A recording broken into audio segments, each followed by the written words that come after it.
Welcome to the newest episode of Beyond the Fame with Jason Fraley. I'm your host, Jason Fraley, picking the brains of the top filmmakers, musicians, and artists of our time. Happy 80th birthday today to the iconic singer and songwriter Barry Manilow, who was born on June 17, 1943. Manilow is currently performing a residency in Las Vegas, where you'll hear hits like Mandy, I Write the Songs, and Copacabana. But we briefly spoke in 2015 for what was then thought to be his farewell tour at DC's Verizon Center, now Capital One Arena.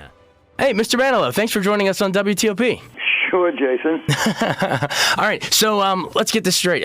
So you're coming to the Verizon Center on February 27th as part of your One Last Time final tour.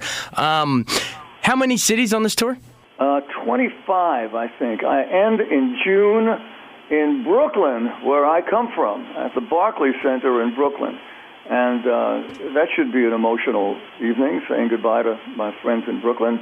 You know, D.C., I played D.C., I bet you I played D.C. 25 times.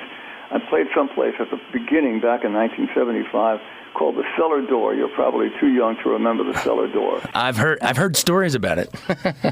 We opened there, and they forgot to put a piano. They forgot to get, because I was, every place had a supply us with a piano. And I got on for sound check, and there was no piano. Oh, no. So we had to cancel our first night at the Cellar Door. And then the next thing I remember about DC, I opened the MCI Center there. Does that still exist, the MCI Center? Yeah, they changed the name. Now it's called the Verizon Center, just a different cell phone carrier. Right, so I'm playing there, right, at the Verizon Center, right? So I'll never forget the MCI Center. They had barely finished it, but they let everybody in, and there were only 2 restrooms open. Can you imagine this? Wow. Trying to pee, they were crossing their legs for my entire show because there was only 2 restrooms open. Oh, that's some great stories. Your first DC show, you had to cancel because there's no piano, and the second one, there's only a couple bathrooms. That's fantastic. Well, hopefully we've gotten those worked out over the last couple years. Yeah, I hope so. And I see that your tickets are starting at $19.75 for a special anniversary. There's a reason for that. Explain that. Well, they tell me this is the 40th anniversary of Mandy, of the release of Mandy, and that was in 1975, so we decided to put tickets up for sale for 1975. That's kind of a little inside information there. A little clever. It's a nice low price, though. I mean, speak to a little bit about how, it coincides with the year, but it also might get some more fans in that maybe couldn't afford a high ticket price. That would be great. I'd love to perform for as many people as I can, knowing that I may not be back there, doing what I do. And that'd be great. That'd be great if new people came down. I do what they call music and lyrics. Isn't that odd? Odd? What a strange concept. What a strange thing. So, come down and you'll hear music and lyrics. It's great. It's odd. People don't do that anymore. Talk to that a little bit. Why do you think the industry shifted such like that? It seems to me it shifted. It went to the rhythm, and it's just fantastic. They make great records, just great records. You can't listen. I can't get enough of Uptown Funk. It's unbelievable. It's a great song. It's fantastic. But I do miss, a song that's got a beautifully written lyric and a beautiful melody. That seems to have taken a nosedive. I guess people call it old-fashioned. But for me, I like feeling something. I like music that makes me feel something, not just music that makes me tap my toes. And I do miss that kind of songwriting. Well, there's a certain element of storytelling that gets lost when it's just about the toe tapping. It's nice when you can. True. It's nice when you can combine both. That's true. Which of your songs do you think are you most? I mean, you've played them a million times. I'm sure all of your hits, from Mandy to the Copa. But but Jason, they've become more than just pop ditties.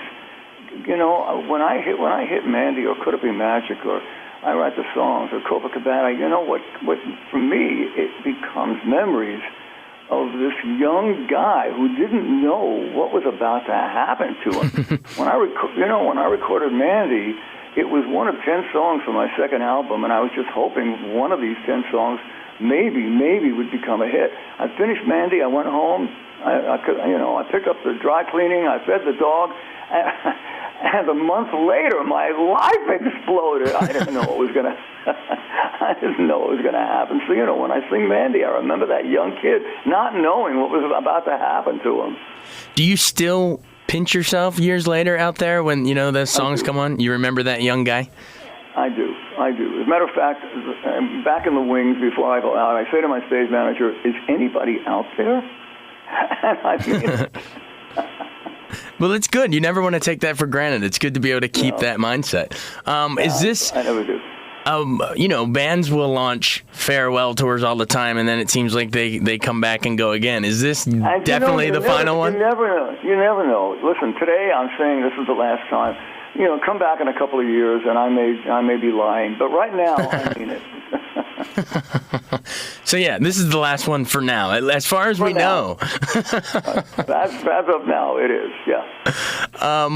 In terms of if some of our listeners are, I'm sure some of them are going to be your hardcore fans. How about if there's some people that might be a little too young? What's the pitch we can give them to come out and see it on the 27th? Well, at the very least, I bet you even the younger people have heard my music over the years, on their parents' iPads and, on TV and all. American Idol or something. You can't get away from me. There's a lot of songs. I'm one of the lucky guys that has a catalog of songs that keep being played. So, it'll be familiar to them. And anyway, it's an entertaining show. I met somebody a couple of days ago, and they thought I just sat at the piano and sang ballads. I said, no, not exactly. I'm one of those guys that likes to run around the stage and entertain an audience. So it's an entertaining show. I think everybody will have a good time. They usually do. Awesome.